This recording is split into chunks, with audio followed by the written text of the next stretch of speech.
Ram Jai Ram Jai Jai Ram. Om Shri Ram Jai Ram Jai Jai Ram. Hari Om प्रणाम्स to you all. Om Shri Ram Jai Jai Ram.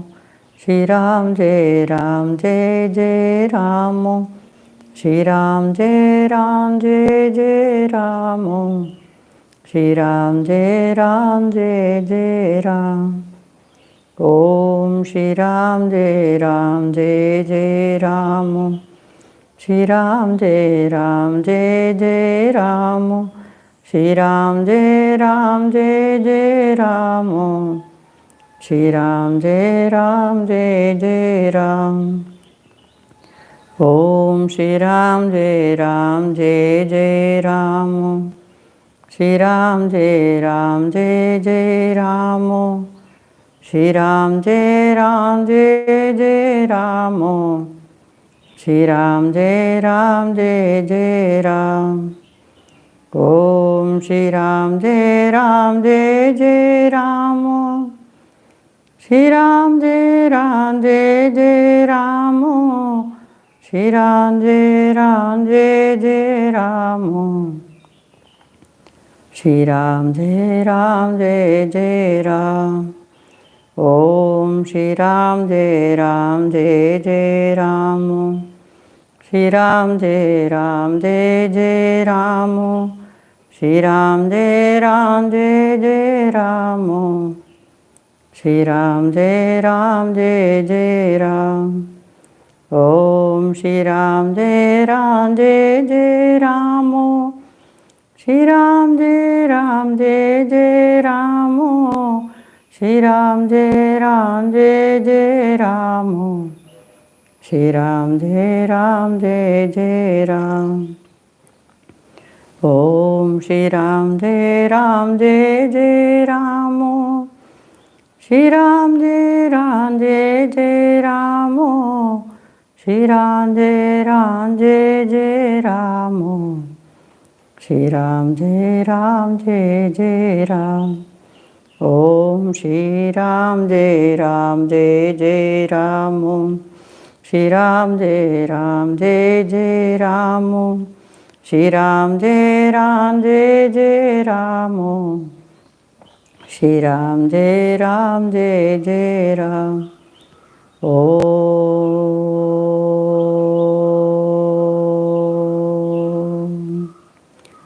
Shri Ram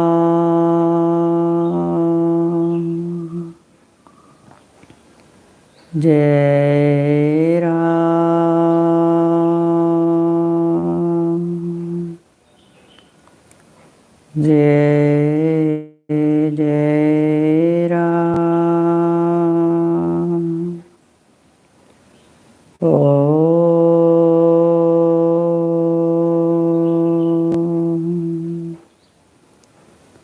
Shri Ram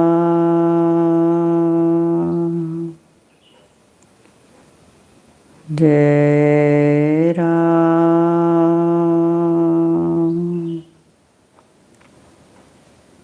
Jai Jai Ram.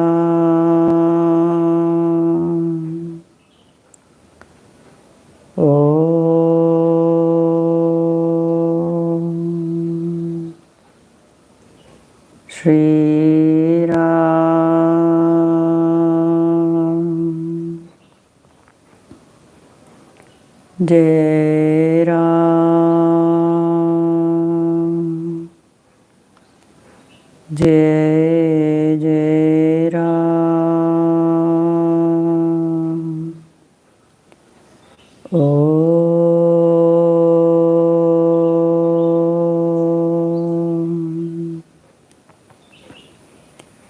Shri Ram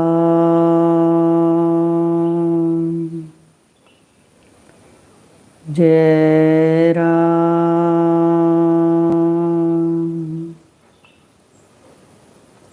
Jai Jai Ram.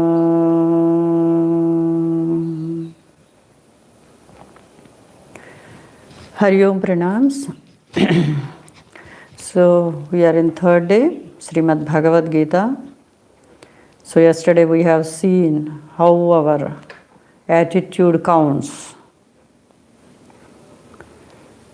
Then we also saw do our duty that will serve all. By doing our duty, serving all will be taken care of. That also we have seen. So today let us see dexterity in action is yoga. Yoga karmasu kaushalam. Dexterity is to do a task well, systematically, with a maximum output in minimum time. For this, the mind has to be focused and orderly. However, all efficient actions are not yoga. This also we have seen. So a murderer also can be efficient in his criminal activity. That is not yoga.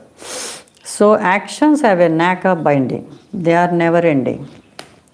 So one leads to the another. One action leads to the another. They are taxing and exhausting. Ask a typical mother of 5 kids what she feels at the end of a day. To act and not get caught. To act and not get caught by actions is called dexterity in action. So how is that achieved? Desires prompt actions which bring results.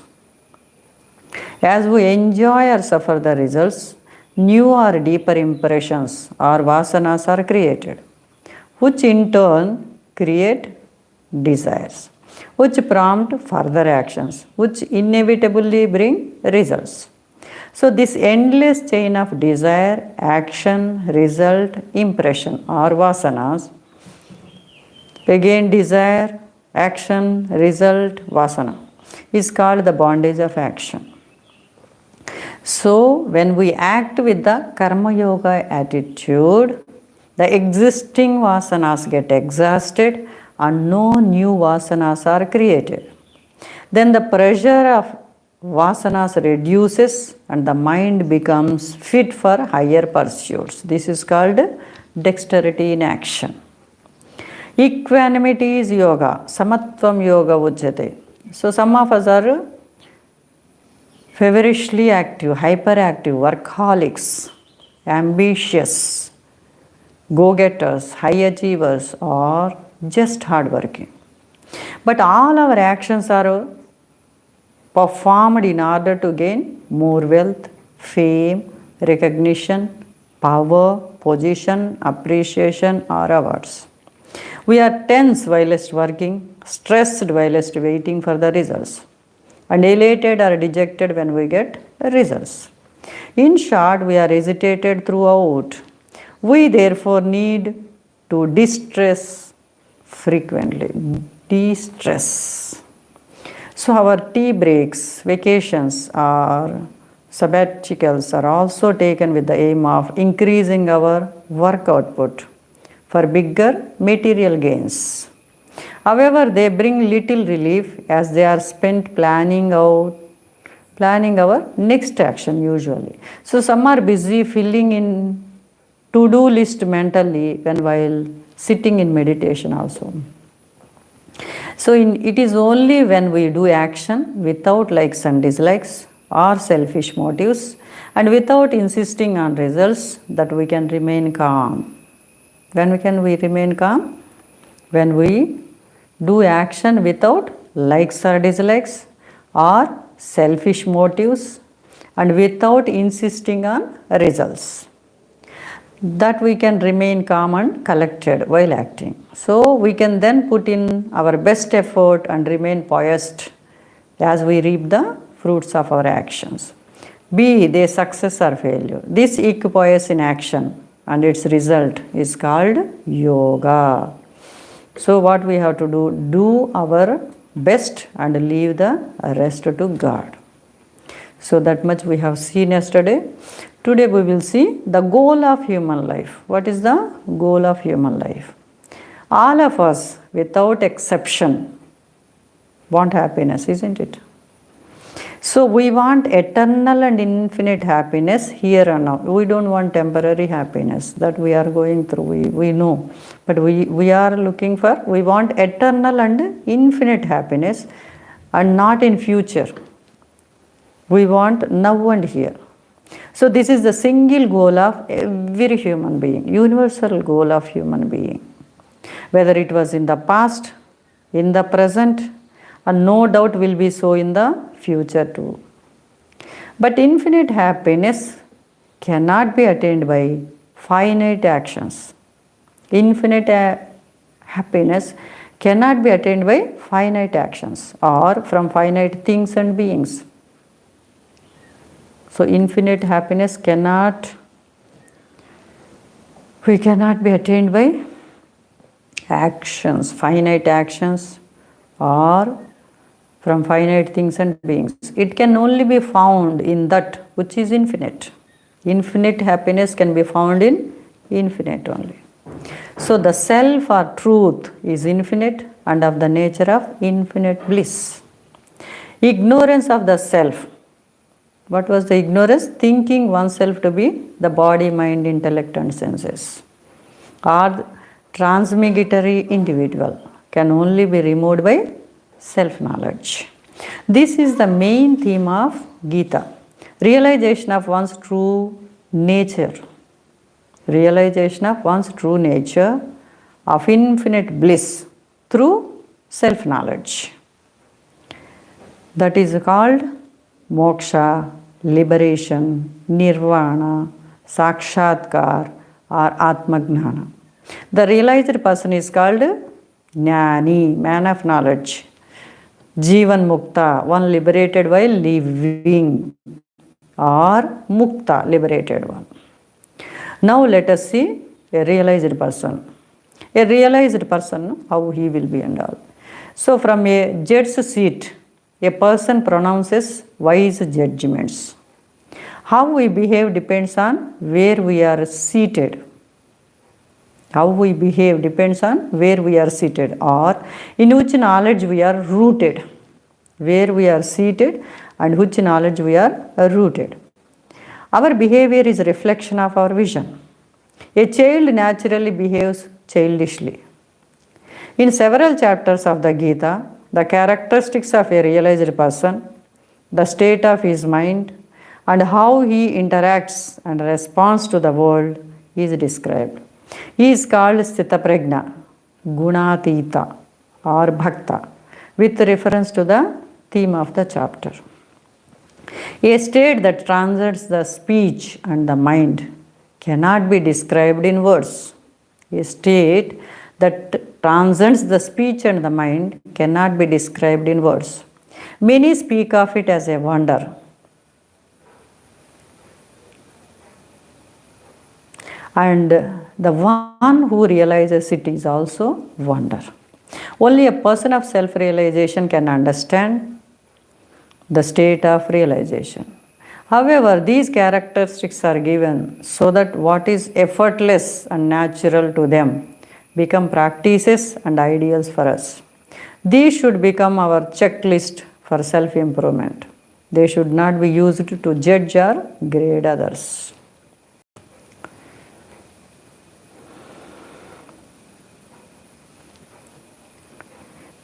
Gurudev, some example, Gurudev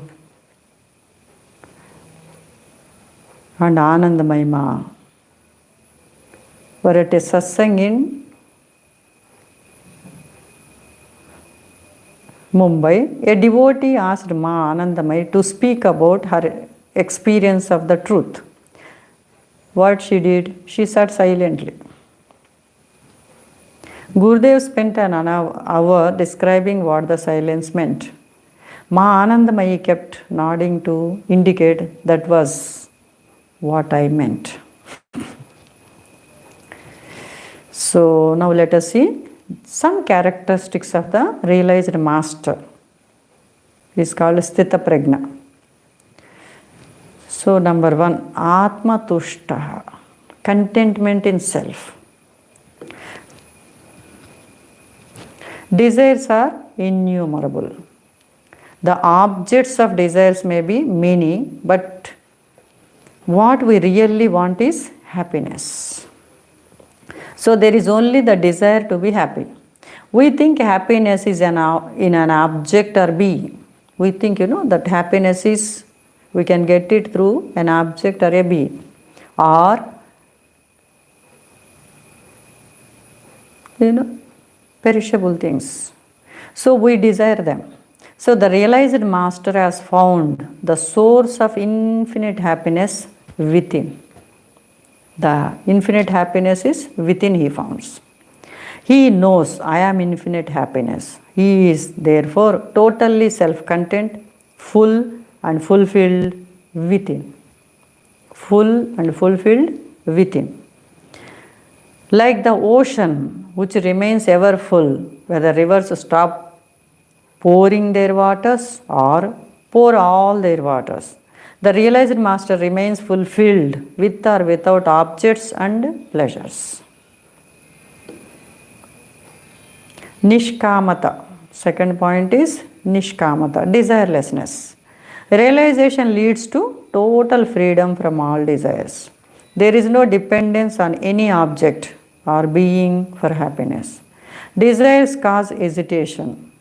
Being desireless, one is ever at peace. Realization leads to total freedom from all desires. There is no dependence on any object or being for happiness. Desires cause hesitation. Being desireless, one is ever at peace. Anasaktaha, third one, means total dispassion. Again, being content within, whether external, conducive or non-conducive, do not affect him. Being content within, whether external, conducive or non-conducive, do not affect him. The wind is life-giving and refreshing. It keeps moving without getting stuck anywhere.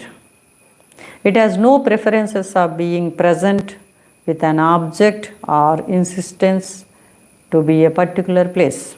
The realized master moves around in the world like the wind, totally detached.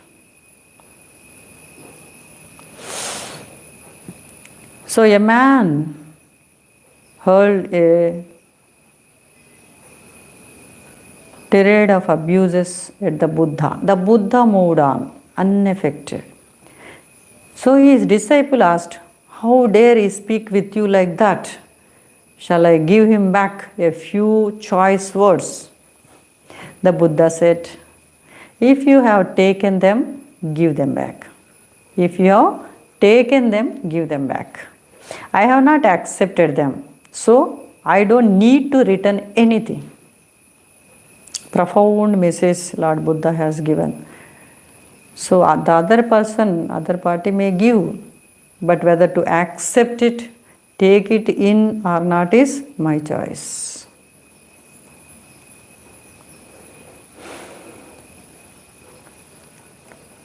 So Indriya Samyama, that is mastery over the senses. The tortoise effortlessly extends and withdraws its limbs as needed. The man of realization enjoys the bliss within and sees no joy in pleasurable objects. So his mind and senses do not run after them. With complete mastery over his senses, he employs them when needed. Then suppression and sublimation. We desire something, think it is good intellectual value, love it, that is mental taste, but are not allowed to enjoy it by others. That is family, doctor, elders, society or government. So we exercise control and suppress our desire. We feel bad about exercising control and are resentful towards those because of whom we refrain. Our craving and frustration increase, and since we do not have a higher reason to exercise control, they eventually explode and we indulge with a vengeance. When people resist temptation, they leave a forwarding address, hoping it will follow them. So we desire something and love it. That is mental taste.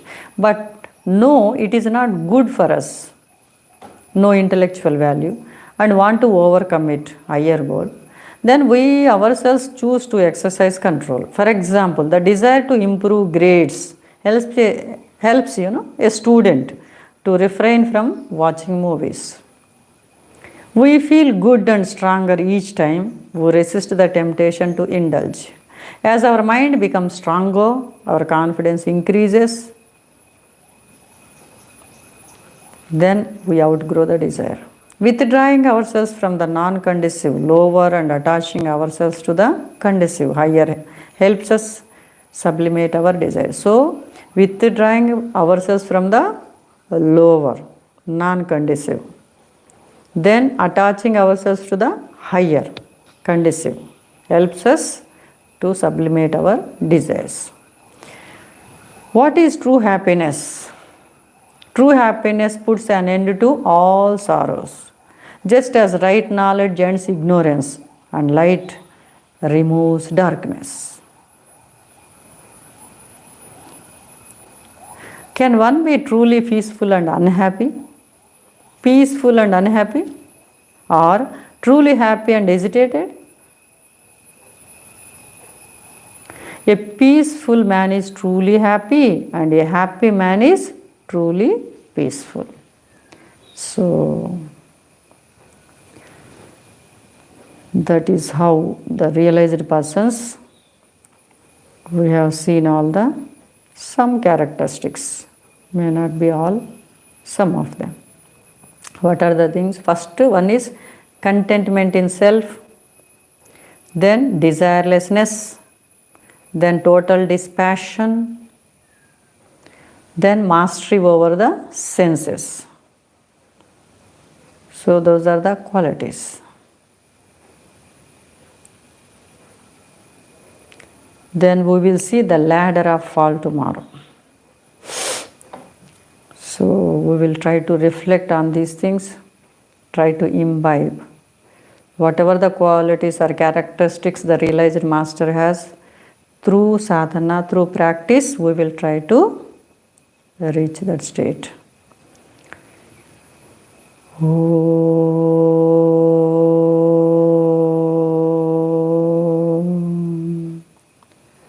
Shri Ram Jai Ram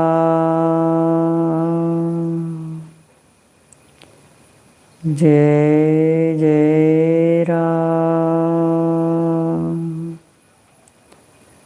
Om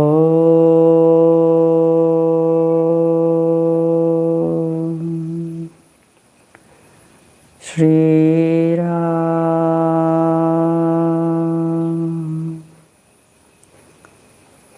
Jai Ram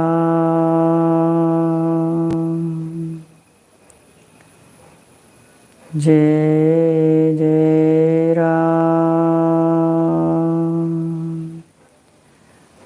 Om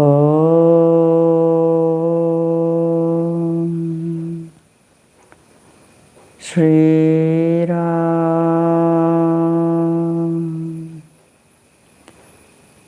Jai Ram